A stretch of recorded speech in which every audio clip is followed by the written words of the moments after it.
Cavani isolating with Lovren, goes for it! Oh, what a goal that is! Running at City, Eriksen's in here. Oh, brilliant finish. Spurs lead again. Hello guys, good evening and welcome to a brand new feature on the FPL Update scene. It's a podcast, it's the one you've been waiting for, and what a way to kickstart it with three sensational guests in the form of YouTuber Kurtio, FPL legend Chief, and Leeds United fan Tom Mellor. Good evening. Oh, what a lovely intro. Hello. Good evening. Charming as ever. Right, we're going to get straight into the nitty gritty.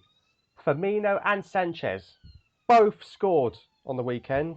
Both midfielders who play in very attacking positions.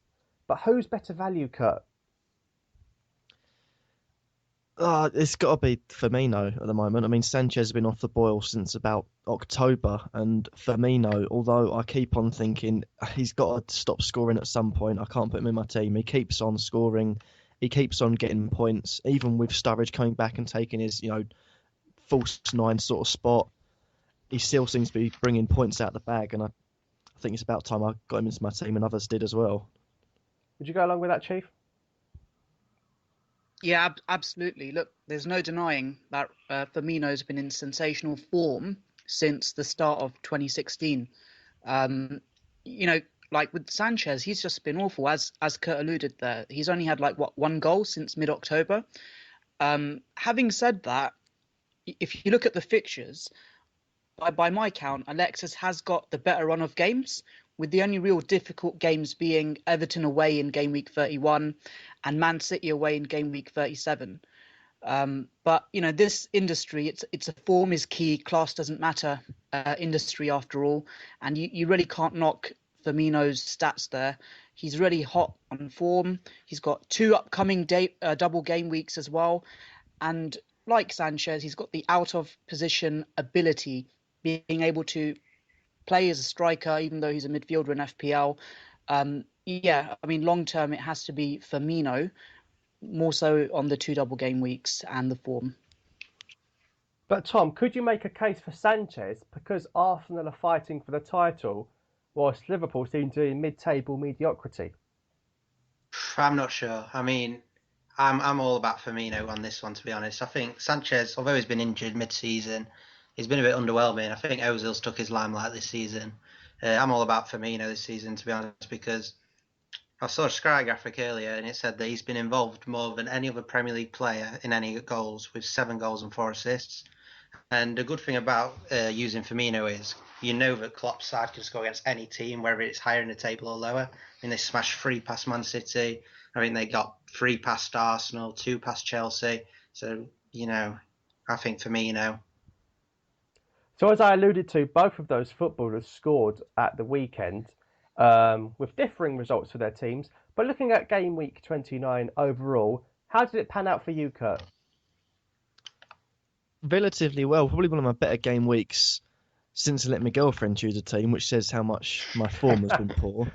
77 points. And it's every time I've got a good amount of points, like I was 24 points above the average. This game week, I had Font going on -1 because he got sent off, and I had a 5-point Dele Alli, and I had a 7-point Danny Simpson on the bench, so I could have been well into the 90s, but I'll take 77. I mean, I rose up in every league I'm in, so I'm not going to lie, I'll take it, the recent run of games I've had.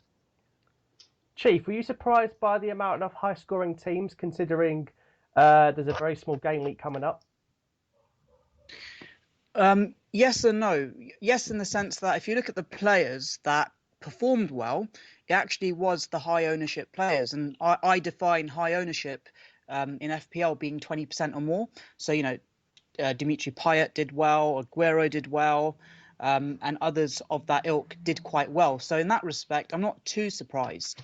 The thing that really got me was that it was my best score since game week 14, which is fantastic. And I rose by over 100k, and boy, did I need that rise. But I made I made a big risk, which sort of failed on me. I sold Payet for Sigurdsson. and I took a -4 hit in doing so. And in real terms, I mean, Payet outscored him by 3 points. I basically lost out by 7 points in doing that. I could have been 7 points better off in some respects. Having said that, Payet, the reason I sold him is that he's got a blank in game week 30. So that's a risk I was willing to take. And on the plus side, I don't really have to take a hit in game week 30. But on the whole, I got my captain right. Gutted Aguero missed that penalty, but say la vie. Yeah. As Azpilicueta, had he not conceded that goal, I could have been 7 more points better off as well. So how I see it, look, my team has risen by over 250k in the last 4 game weeks. Game week 29, I hope, is a platform for that, and I'm all set for game week 30. Tom, at the weekend, who stood out for you defensively? Defensively, I put Joe Hart in this week and Kevin Wimmer. I swapped out Lloris for Hart and I put Wimmer in. Wimmer obviously failed me, but Joe Hart got an easy 6 points against Aston Villa. I've also got Wes Morgan in my defence, and he's done me wonders, to be fair, because the perception about Leicester at the moment was they'll score more than the other team, but they'll also concede along the way. But now they've matured as a team. They're picking up clean sheets, and I've noticed that Wes Morgan's picking me up clean sheets along the way. So that's worth it for me. Now, of course, this weekend, we've got an amalgamation of Premier League football and FA Cup football, which means just 6 games in the game week. I can't remember a 6-game game week that short in a long time. Kurt, how do you go about preparing for a game week with just 6 games? Try and bring in a player that isn't playing to a player that is playing. But in general, my tactic is I will just sit here and I'll take the points hit because I know that. Because I think this coming game week, I'm going to miss Firmino, I'm going to miss Payet, I'm going to miss Antonio. It's looking likely I'm going to miss Koscielny because Arsenal, I'm assuming, are going to beat Hull, which means he'll be out. But I know all 4 of them have got a double game week, and I know Arsenal can pull out 2 easy clean sheets if they want to. Antonio and Payet just seem to be West Ham. The other 9 players don't really matter at the moment because they seem to be, pulling all the strings in that team, and Firmino just doesn't stop scoring and assisting. But in the end, I just sort of sit on my team, hope I don't get hit. So in the future, it might actually help me, but not the most mature and the best of tactics, but it might work, it might not. Chief, do you think there's more to it than that? Do you think smaller game weeks are more tactical, they show the real player, or is it just down to pot luck? I think a lot of strategy is involved in the truncated game weeks, as I call them, such as game week 30. And just to touch on what you said, there were 6 teams. I mean, if Arsenal beat Hull, which, let's be honest, they really have to win that match, it's going to be a 5-game game week. And, you can't just base it on not having the right players. You have to look at that in advance, and that's something that influence, as I discussed earlier, my previous game week's transfer. Now, there was a poll I actually looked at. Matty K, give him a follow on Twitter there. He did a poll as to how many players people have available for them in game week 30, and I think at the poll, as I read it earlier on, 1 in 5 people have less than 11 players. So I would put that down to probably bad luck or bad planning. In all honesty, you really need to plan for these things. And what I've done actually is once I ascertained that this would be a truncated game week, I also decided that I'm going to use my all-out attack chip for this particular game week because I've got 2 defenders. I will hopefully have 5 midfielders with 1 transfer. So I'll be 2-5-3 in that respect. And that's the way you've got to go for it. I mean, I pose a question to you, Dean, and the guests on the show. What other game week is there to play the all-out attack chip if it isn't a truncated game week? Surely when you're short on players, that is the optimum time. And that's what I'm doing. And with respect to planning, you need the triple Man City, triple Leicester, triple Tottenham in some respects to cater for this short game week. And ultimately is with those teams that I'll be looking at for a captain as well. But you really have to plan for it. But then again, I'm sure there'll be teams with 8 or 9 players who will score 80 points somehow, but that's FPL, I guess. Interesting point you Yeah. raised there, Chief. We will come on to the brand new chips in the game a little bit later on. Tom, Hull may well go on to beat Arsenal, which would mean the top 4 will all play on the weekend. Does that make it a lot easier with the biggest 4 teams playing, or do you think, because they are the top 4, so many people have those players, it will make it more difficult to stand out from the crowd? Ooh, I think it's a bit of both, really. I mean, at least you've got points on the board because you've got them players in the first place, but you've got the same points as the other players. So I'd probably try and get a differential in. Someone from a bit of a mid-table team like a Southampton or a West Ham or someone like that, or a Watford or Everton. Just try and mix it up a bit. Just try and gain points on the managers that don't have them players. Get an advantage over them. Now, of course, Chief just alluded to the all-out attack chip, which of course Yes. was one of 3 new chips in the game, along with the triple captain and the bench boost. Now, inevitably, people should score higher than they have done in past seasons if they've been playing this game, because there will be more points available no matter what you do, unless you captain someone who got a red card, which would be incredibly, incredibly unfortunate. So I'll come to you, Tom. Have you found these new chips more enjoyable, or have they made your decisions a lot harder? They've made me think a lot more. Like, a lot more. I mean, I haven't used my triple captain yet. I'm waiting for a double game week for Man City with Aguero, obviously. I know a lot of people that use triple captain when Aguero played Newcastle and scored 5, which I'm kind of regretting not doing that now. I have used my bench boost. I used that on Boxing Day when I thought there'd be goals galore. I did get above average on that, but it didn't pay off. I should have probably fought more on that one, used that for double game weeks. And all out attack, I just used that depending on what my fixtures were across my team. I had 2 easy home fixtures in defence, and the rest were tough away fixtures. So I plonked my all out attack card on that one. And I finished above average on that one, but still nothing major. I think the real points are scored in a triple captain card. The other 2, optional. Triple captain is a brilliant card if you want to get more points. Now, Chief, you hear pretty much everyone saying, I'm going to use triple captain in a double game week, predominantly on a Sergio Aguero. But personally, I think, all right, you may disagree, but I think a bench boost is better on a double game week than a triple captain, because if your bench contains players from the teams that are playing twice, you pretty much got 4 players playing twice instead of 1 worth of playing twice in the triple captain. What do you think? I think it depends on the size of the double game week. And don't quote me on this, but from what I understand, the double game weeks will be announced at some point this week, possibly on Thursday. And what I expect is that double game week 34, if it's confirmed, will be large, and double game week 37 will be slightly smaller. So if that is the case, my intention would be to play bench boost in double game week 34, and I'll ensure that all of my players have 2 games in that week, because I'll wild card in game week 33, and I would use my triple captain in the smaller one, because my logic being that there's less players at play, there's less choice, so why not just pick a good player effectively from one team?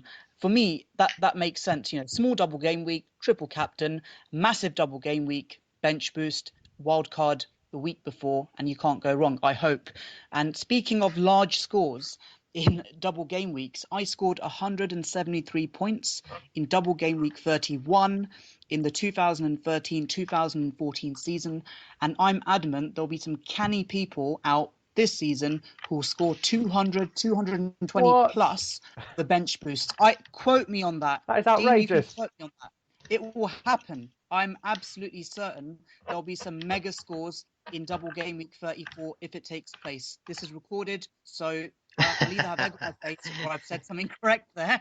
But that's my take on it, guys. That's the research I've done on it. It's a big And shout. I would like to credit Ben Crellin for his research as well, and his projections on it. He's done some fantastic work, and again, give him a follow on Twitter as well. But what do you guys think on what I've said there?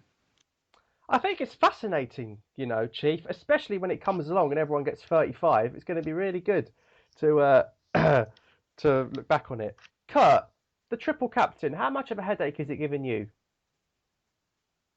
Every week I will sort of debate with myself, should I play it, should I not? I've sort of, since game week 6, I've been a lot more smoother with it because I thought I'd use my bench boost on game week 6. I thought, new cards, excellent. I'll get one in and I'll play it, and my whole bench ended up getting me an extra 2 points. So since then, I've sort of took a back seat. It's always been on my mind, but I've always wanted to wait for a double game week. And if what you were saying, Chief, is true about game week 34, City have to go away to a rejuvenated Chelsea for one of the games under Gus Hiddink, in which I can't see many teams going there and scoring more than 1 or 2. So that could mean Sergio Aguero maybe not scoring that many. Also, game week 37, to use the triple captain then, the title race may all be over. Which pretty much would rule out first, second and third in terms of trying. It would pretty much be the race for top 4, wouldn't it, in terms of teams trying their hardest, Is that a bit of a risk? I guess it all depends on how, let's say, the next 8 games go to see how it would work. My gut feeling is that the title probably wouldn't be wrapped up until the final game of the season. That's how close. I know. Leicester have got a 5-point lead, and in fact, compared to Arsenal, it's even substantial. It is a bit of a risk. There's no question about it. But the reason why I favour a triple captainship during a double game week is that you can get 2 bites of the cherry. And I can give you a good example right now as to how it might have flopped for a form player. I'm not one to captain James Milner, believe me, I'm not. But he had some, he's been on good form of late. And I noticed that, from some of the stats I've seen, some people captained him. He got sent off. Now, had it been a double game week, he would have got an extra bite of the cherry. Do you see what I'm getting at there, guys? It's interesting that's as well, the benefit. It's almost as if you're spreading the risk, and I guess it's a bit more boring and it's a bit more homogenous because more people would do that. But I wish I triple captained Aguero against my team. But I guess that's life. But for me, it's all about having the patience, and I've literally pretended that I've not had the chips, and that's been my mindset. I know that some people have used them a lot earlier, but I guess there's a fine line between using them too early and using them too late. Interesting. We could go on all day about these chips. It's so refreshing though to see them. Personally, I've gone to use my heart over my head, which is why in the first game week I triple captained Riyad Mahrez, and it paid dividends. But to say the least. Now, moving on, we've had some questions sent in on Twitter for you guys to answer. So get your wisdom caps on. We'll start with you, Tom. And, we've touched on it already, but I'm going to throw this one at you. How do you prepare for double game weeks without a wild card? I mean, you have to look in advance, and you have to plan your transfers. And the way I'd do it is, I wouldn't do transfers week after week after week. I'd save them up and then do it at once. Because what happens if you make one transfer and then your player gets injured and you've wasted one? So I'd plan them in advance and do them all at once. Say 3 or 4 transfers. I don't know how many weeks we'll have in advance to know with double game weeks, but plan as many transfers as you can. Use them all at once, just for day before, 2 days before, and get players that will play, will do well, are in form, and increase your chances of points. That question was sent in by @I'mSabil. Kurt, are you going to be preparing for it without your wild card? I think it's just trying to predict when it is, really, and just going for teams that have got to play. So the Newcastles, the Man Cities and the Liverpools, you all know at some point they have to have a double game week. And as well as now you can say the Liverpools again with another chance to get double game week. So definitely, 3 Liverpool players to bring in before the first game week is an absolute must. Especially, not defending wise because they always concede, but attacking wise.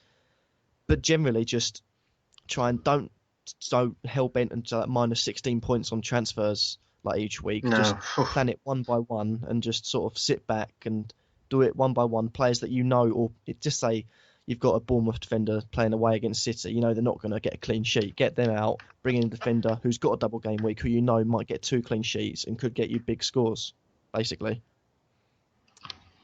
I'm going to throw this question at you, Chief. It's sent in by @Campanafin. Who is the best goalkeeper for the run-in? That is a very good question, and I guess it will depend on whether you have your wild card or not. So let's say if you don't have a wild card right now, and you look at the run of upcoming games between now and the end of the season, I would have said Czech, but he's injured. He's actually got 7 out of 9 really good games. I would say Leicester. Kasper Schmeichel is a good shout, as is Joe Hart. Yeah. With Joe Hart, it's less so based on form, but it's more so based on his good run of upcoming games. I myself have Kasper Schmeichel, and I'll have him up until I use my wild card. You really can't go wrong with him. He's making the saves. He's keeping the clean sheets in the past 7-8 game weeks. I think he's a good shout. And he, like father, like son, he's got the pedigree there, and he's going to get a Premier League medal. So put your trust in him. There's a few predictions in this one. You've made a few. I've stuck by Hugo Lloris pretty much since the beginning. And I just think with Tottenham conceding the least goals, I just think it makes sense to keep him. What about you, Tom? Who's behind? Who's in between the sticks? Yeah, I saw this question before and I had a look at it. I've got Joe Hart at the moment, but I was looking at all the fixtures, and as funny as it sounds, Mignolet, he's rubbish, let's be fair, but his fixtures are lovely at the end. He's got Stoke at home, Bournemouth away, Newcastle home, Swansea away, Watford home, West Brom away. There's got to be at least three clean sheets in there. Maximum, definitely minimum 2. I mean, that could be worth a risk. He's got 4.9 as well. He'll leave you a bit of cash for attacking players. Could be a good shout. Would any of you three take a punt on Gomez at Watford? No. No. I can't see him playing well at the moment. After saying Mignolet, I'm definitely not going to put him in, but I may as well put it out there. Well, that's what it's all about, differentials, isn't it? I doubt you'll find above 20% with Mignolet. To be fair with Gomez, he had that run earlier in the season where they were keeping the clean sheets, and the problem Watford have now, recently have had, they're not scoring goals, they're not really keeping clean sheets, so they're like in this decline effectively. And I was just traumatized with Gomez when he was at Tottenham, so I never batted an eyelid at him. But yeah, I wouldn't. Scars are still there. Yeah. At FPL SWAT has asked, which perhaps arguably we've already discussed it, but FPL SWAT, what a name that is, wants to know what's been the most difficult element of FPL this season. Kurt. Yeah. The predictable unpredictability of teams like Leicester and co, who, well, just anything like last season. I know I could look at many games and think, oh, this will happen with maybe 1 or 2 surprises. This, you'd be looking at maybe a 10 game week, looking at, I can see 9 of these results going this way, 7 of them will turn around. I mean, the first 5 game weeks of the season, we had about 4 home wins.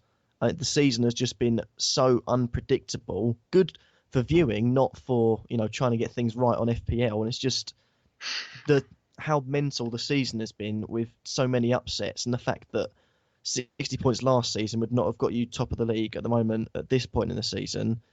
Just that sort of thing has really caught a lot of people off guard, I think. Chief, let's have a little discussion about Leicester.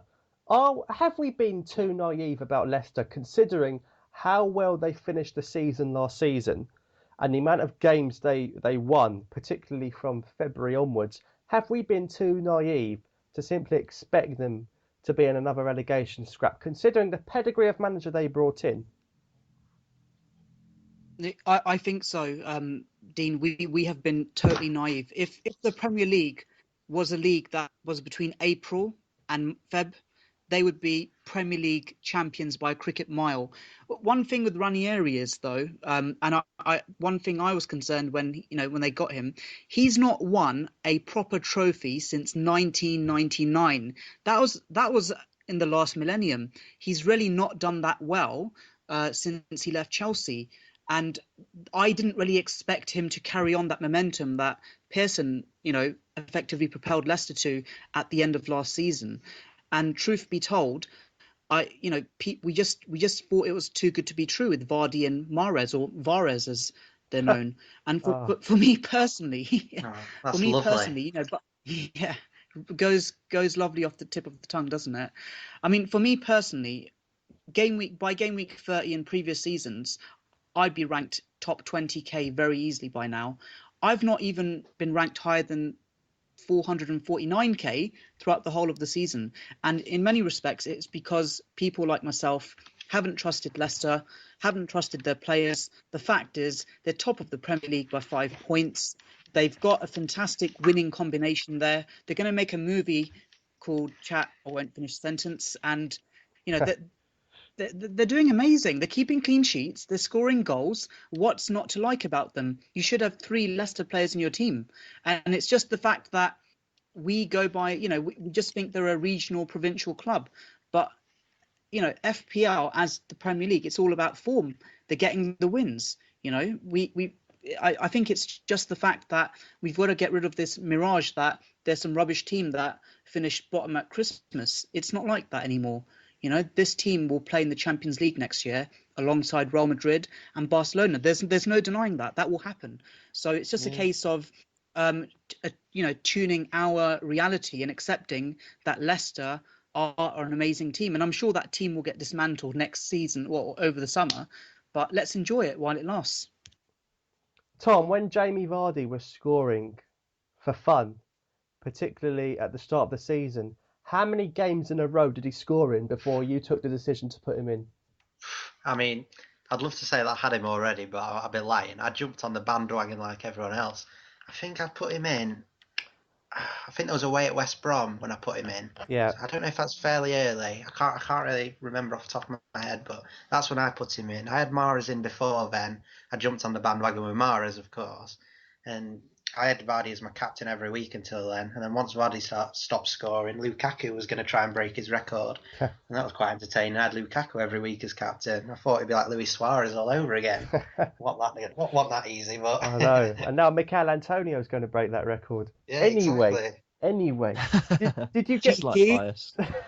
Did you get the impression though that you're just going to think, oh, next week it will stop, next week it will stop, next week it will stop, but it just didn't, did it? It kept on going. You do, don't you? Yeah. That's what momentum does for you. Leicester are in a season full of momentum. I mean, we always say, when's it going to stop? When's it going to stop? When's Vardy going to stop? When's Mahrez going to stop? Well, they're not going to stop. They've got that much momentum at the moment. The only thing that'll stop them now is injury or suspension. Now, we're going to take another question off Twitter. It's from @VictoriaGuna, otherwise known as Mike. Oh, Mike sent in 2 questions. The first one is, when is the podcast expected to release? Well, you're listening to it right now, so the answer is it's already been released. But the other question is, what is more important to cover in selecting a team, midfield or attack? I'll come to you again, Tom. Ooh, that's tough. I mean, I always play 3 strikers, 4 midfielders, 3 defenders. So, no, that's not right. Yeah, that is right, isn't it? 3-4-3. Yeah, that is right. Yeah, you're making my mind scramble. Yeah, so I tend to always think the strikers. But when I think about it, points-wise, maybe I shouldn't be. Because midfielders, they'll get 1 more point for scoring a goal. They can also get a point for clean sheets. And then put them together, you can also get more bonus points. So maybe I should change my mind. I think midfielders now.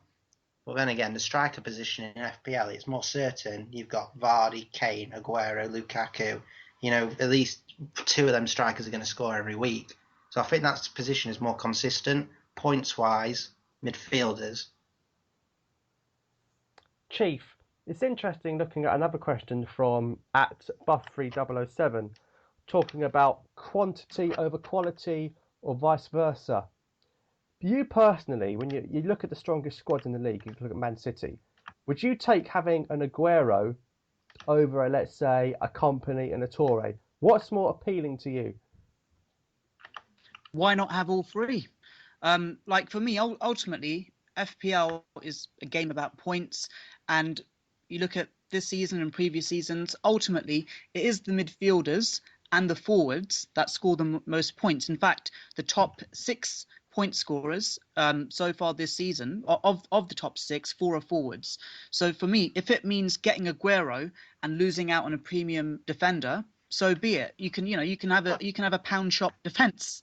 You can have 4.0, 4.5 defenders, so long as you've got the midfielders. But it also depends on the form. I'm not going to pay 13.5 million for Sergio Aguero if he's not scored in 6-7 matches. But ultimately, if he has got the form, he is worth his price. So yeah, I'm willing to make sacrifices in defence, less so in midfield. For me, the default formation is 3-4-3, and I'm willing to have rubbish defenders if it means the more expensive attackers are scoring more, and therefore I need them. That's the strategy I'd take. Very interesting indeed. Right, boys, we're going to finish with our captaincy choices and why. So we'll come to Kurt first. Kurt, who's going to be your captain this game week and why?